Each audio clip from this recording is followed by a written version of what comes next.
Hi friends, ఎలా ఉన్నారు? Winter season కదండీ! బయట చల్లగా ఉందని వేడివేడిగా చపాతీ చేసుకొని తినాలనిపించింది. అనుకున్నదే తడువుగా వేడివేడిగా చపాతీ పామేసి కాల్చేసుకొని పొంగొచ్చేలా కాల్చాంలెండి. అలా కాల్చితేనే కదా మనకు సాటిస్ఫాక్షను, టేస్టు 2 ఉంటాయి. చేసేసుకున్నాము. దానికి తోడుగా ఆలూ కర్రీ చేద్దామనుకున్నాము.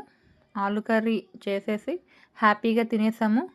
మీరేం చేసుకుంటారు వింటర్ సీజన్‌లో? కరకరలాడే పకోడీలా? వేడివేడి చపాతీలా? ఏం చేసుకుంటారు? అలాగే గోధుమ పిండితో మీరేమేం వెరైటీస్ చేస్తారు చెప్పండి. ఛానల్ నచ్చితే షేర్ చేయండి, సబ్స్క్రైబ్ చేయండి, కామెంట్ చేయండి. Thank you so much.